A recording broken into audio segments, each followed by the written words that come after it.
Assalamualaikum warahmatullahi wabarakatuh. Kawan, sebelum Anda memulai aktivitas hari, kita ikuti kajian syarat hikmah Dialog Fajar. Assalamualaikum warahmatullahi wabarakatuh. Alhamdulillah kawan, saya Fitriana Ayu pagi hari ini bersama Anda di program Dialog Fajar. Semoga Anda pun juga dalam keadaan sehat dan bahagia juga. Seperti pagi hari ini kita bersama Ustadz Mim Saiful Hadi. Assalamualaikum Ustadz Mim. Waalaikumsalam warahmatullahi wabarakatuh. Alhamdulillah selalu sehat insya Allah ya Ustadz. Sehat, luar biasa. Allahu Akbar. Allahu Akbar. Karena sudah sesuai, udah paham porsi masing-masing gitu ya Ustadz. Dan hak-haknya insya Allah ya. Iya, kalau ketemu Mbak Ayu, ketemu kawan-kawan ini watuk-watuk hilang kabeh supaya mana. Ya Allah, amin, amin, amin ya rabbal alamin gitu. Sumringah gitu ya Ustadz ya istilahnya ya. Males-males jadi hilang kabeh. Semangat pokoknya. Soalnya pagi-pagi Ustadz, insya Allah begitu ya. Ya pagi terus nih pokoknya, semangat pagi. Meskipun malam, semangat pagi gitu ya Ustadz ya. Benar. Betul-betul. Apalagi kita juga, setiap manusia itu kan mempunyai hak dan juga kewajiban gitu ya Ustadz ya. Benar sekali. Iya, adanya larangan-larangan mengambil hak orang lain gitu Ustadz. Nah, ini bagaimana ya Ustadz Mim, supaya setiap kita ini tidak ngambil, apalagi sesudah mendapat kepercayaan. Tapi kadang kalau sudah dipercaya itu, titik ae gitu loh Ustadz. Apa ya istilahnya Ustadz? Nah, mungkin bahasa Jawanya begitu ya Ustadz Mim ya. Monggo selengkapnya. Ya baik, bismillahirrahmanirrahim. Alhamdulillahirabbil alamin. Allahumma shalli wa sallim wa barik ala sayyidina Muhammadin wa ala alihi wa sahbihi ajma'in, amma ba'du. Kawan-kawan sekalian yang dirahmati Allah, Mbak Ayu yang jariahnya banyak ini karena sering menemani kita ngaji ya. Kalau saya kan hanya kadang-kadang ya. Kalau Mbak Ayu ini kan selalu. Insya Allah, amin. Selalu ada di sini. Iya. Kalau kita ini terbang ke sana kemari Mbak Ayu ya. Alhamdulillah lebih banyak malah Ustaz. Gitu ya. Insya Allah. Ya baik. Kawan-kawan yang dirahmati Allah, pagi hari ini akan saya petikkan sebuah hadis Rasulullah Muhammad SAW tentang apa yang disampaikan oleh Mbak Ayu tadi. Bismillahirrahmanirrahim.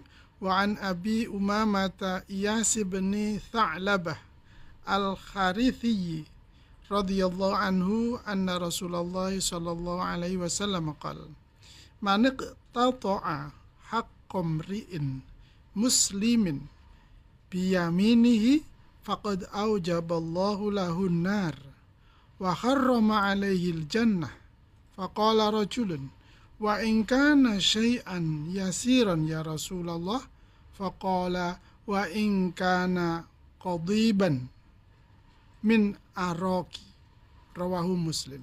Dari Abu Umamah Iyas bin Tha'labah Al-Harithi radhiyallahu anhu bahwa Rasulullah sallallahu alaihi wasallam bersabda, barang siapa mengambil hak seorang muslim dengan tangan kanannya, maka Allah telah mewajibkan neraka baginya dan mengharamkan surga untuknya.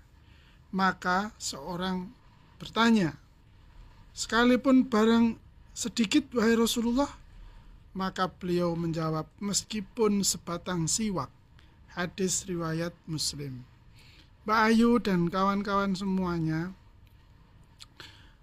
ketika saya membaca hadis ini jadi ingat ini, saya lama sekali ya, mungkin masih mahasiswa dulu ya. Saya rasa ini orang semua banyak kenal kan, Cak Nun ya, M.A.N. Najib ya. Betul. Beliau menulis sebuah buku yang judulnya itu Selilit Sang Kiai itu. Nah itu tulisan itu sangat berkesan hingga hari ini, yaitu menceritakan seorang kiai itu ya, kiai ya sebut saja kiai kampung begitu ya, yang terhalang masuk surga gara-gara ceritanya dia setelah ya pendek cerita memimpin sebuah kenduri gitu, dia pulang dari kenduri itu di jalan itu dia muklak ya, mematahkan pagar dari orang yang dia lewati, penduduk yang dia lewati itu, pagarnya itu dari ranting-rantingnya pohon bambu itu ya. Bahasa Jawanya itu carang. Patahkan kemudian untuk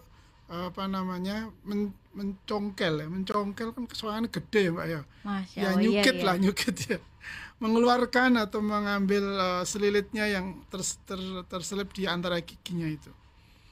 Nah, itu ternyata patahan bambu itu, ranting bambu itulah yang istilahnya selilit itu menghalangi beliau untuk masuk ke dalam surga. Kenapa? Karena dia mengambil hak orang lain tanpa izin, tanpa mendapatkan izin dari pemiliknya. Nah, saya ingat sekali tulisan itu hingga hari ini dan terkesan sekali maknanya hingga kehidupan saat ini, di mana memang jauh-jauh hari Rasulullah memberikan peringatan keras ya, peringatan keras. Ya itu tadi istilahnya paling gampang ngentit. Jadi kalau kita ini Mbak Ayu dan kawan-kawan semuanya dapat amanah itu ya, dititipi barang ya, barang misalnya, atau ya barang lah yang paling gampang untuk menjadikan contoh itu. Kalau dititipi barang itu jumlahnya 10, ya dikembalikan kepada pemiliknya atau orang yang menjadi tujuan di mana barang itu diserahkan atau menerima penyerahannya, ya harus 10. Betul. Tidak boleh dengan alasan apapun berkurang sekalipun hanya secuil saja, itu ya. Karena Rasulullah memberikan peringatan yang sangat keras. Jadi kalau di sini disebut meskipun sebatang siwak, mungkin yang paling gampang itu persamaannya ya secuil potongan carang itu tadi ya, rantingnya pohon bambu itu. Pokoknya barang yang kecil lah. Itu pun sekali lagi tidak dianggap tidak apa-apa. Ini dianggap sangat apa-apa ya, sangat apa-apa itu apa ya? Ada hitungannya itu ya, ada balasannya. Sehingga yang penting sesungguhnya bukan sedikit atau banyaknya. Kan mungkin ada kayak pemeo Mbak ya, sekarang nih kalau korupsi sedikit itu mesti ajur, mesti sana akeh selamat kan itu. Jadi kalau banyak korupsinya malah selamat gitu. Tapi kalau korupsinya dikit, wah wis gampang ya. Sampai ada apa ya istilahnya ya, pemio atau apa namanya, sehingga mendorong orang atau mendorong siapapun kita itu seolah-olah tidak apa-apa. Asalkan, nah akhirnya begitu ketangkep, oh istilahnya nasib kan itu. Lah ini sangat sangat penting pemahaman kita bahwa mengambil sesuatu yang bukan hak kita, apapun alasannya, mengambil sesuatu milik orang lain atau bukan milik kita, itu tidak dibenarkan oleh Nabi kita, Allah sembahan kita, syariat kita, apapun alasannya. Dan neraka balasannya tadi itu jelas sekali itu. Nah, pertanyaannya kembali kepada pertanyaannya Mbak Ayu, bagaimana caranya agar bisa menghindari itu? Kawan-kawan sekalian dirahmati oleh Allah, saya mulai dari keluarga kita, dari anak-anak kita. Yang paling dekat kan ini Mbak Ayu ya.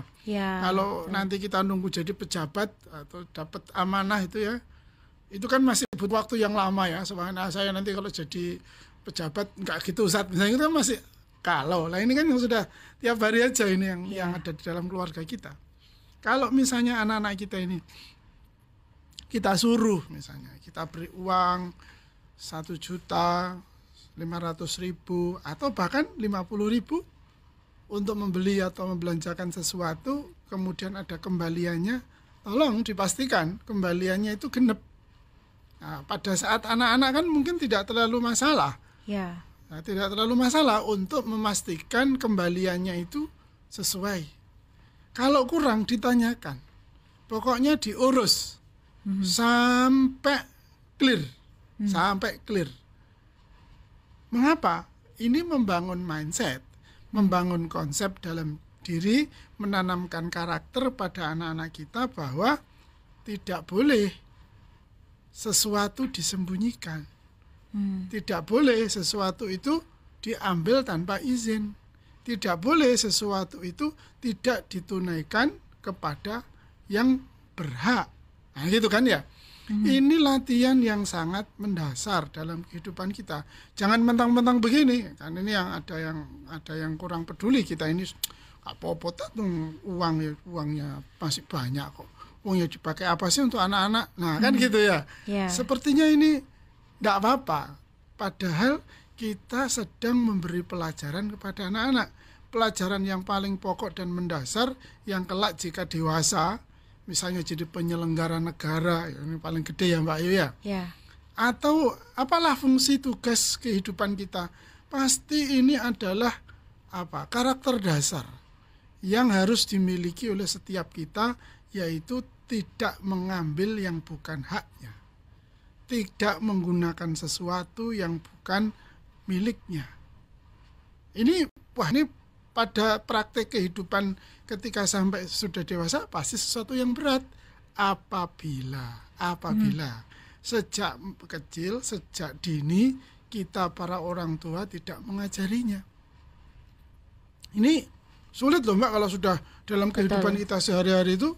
Apa mana ya ono kesempatan, mumpung ono kesempatan, kok nek tak dijupuk koncoku misalnya gitu kan. Mumpung itu loh. Mumpung kan akhirnya. Sehingga ya tambah ruwet gitu. Akhirnya kan cepet-cepetan jupuk kan itu ya. Cepet-cepetan nyingit cepet-cepetan menyembunyikan. Cepet-cepetan menyelipkan kan itu ya. Ini kan menjadi lebih bahaya sekali dalam konteks yang lebih besar tentunya, dalam kehidupan bernegara, kehidupan organisasi, dalam kehidupan industri, perusahaan kita, transaksi kita. Sampai-sampai ketika kita transaksi ya, pokoknya misalkan sebuah kendaraan misalnya gitu, dipoles lah, di apa-apa gitu kelihatannya bagus, baik gitu ya. Kemudian begitu dipakai, begitu digunakan, nggak sampai lama gitu ya baru dipakai ya, pokoknya sudah pindah tangan sampai rumah sudah merotoli misalnya gitu. Karena kan ada sesuatu yang disembunyikan di dalam transaksi itu. Dari mana pangkalnya? Dari kebiasaan dia atau tidak punya rasa bahwa menyembunyikan sesuatu yang mestinya ditampakkan atau dilaporkan atau ditunaikan itu bukan sesuatu yang kejahatan yang luar biasa, pelanggaran syariat yang sangat berat kan itu. Di sini kan tegas Rasulullah memberikan perumpamaan walaupun sepotong siwak itu kan ranting yang kecil ya. Bagi kita yang pernah mendapatkan oleh-oleh dari haji atau umroh kan biasanya dapat siwak yang kecil itu kan paling sebesar jari kelingking kita ini atau mungkin lebih kecil ya. Nah, coba bayangkan segitu saja itu bisa memasukkan kita ke dalam neraka. Kalau tadi contohnya yang diceritakan oleh Cak Nun tadi itu hanya selilit tok loh.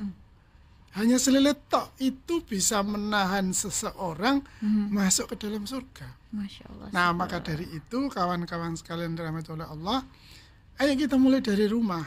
Kita mulai dari anak-anak kita.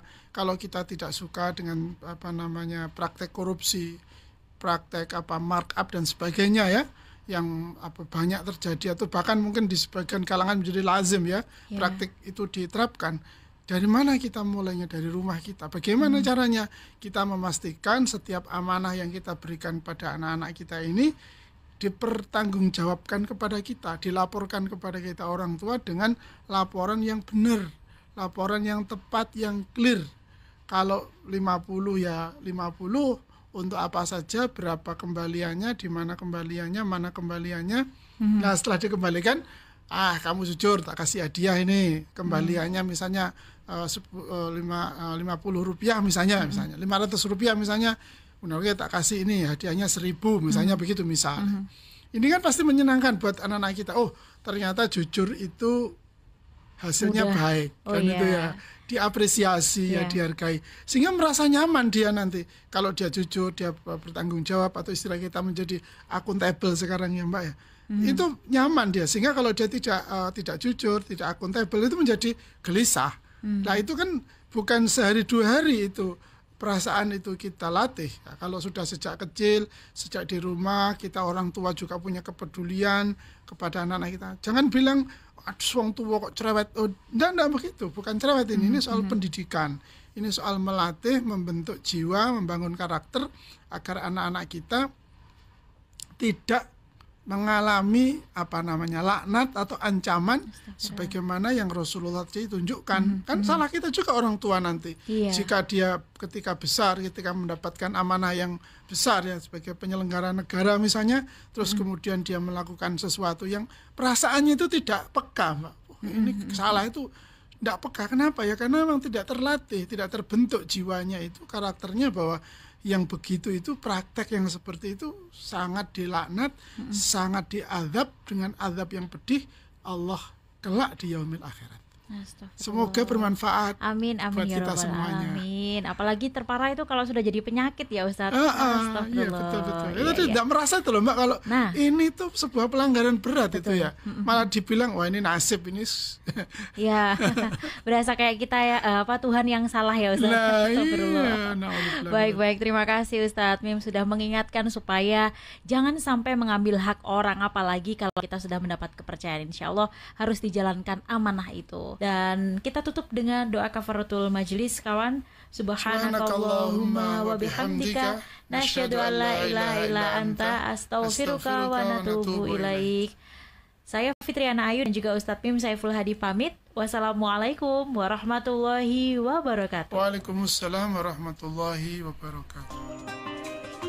Program Dialog Fajar yang baru Anda simak kerjasama Suara Surabaya dan Pesantren Al-Quran Nurul Falah Surabaya, lembaga dakwah yang amanah, profesional, dan berbasis Al-Quran. Pesantren Al-Quran Nurul Falah mencetak guru dan hafidz Al-Quran metode tilawati. Informasi dan berikan donasi terbaik hubungi 0822 2759 9920 atau www.nurulfalah.or.id.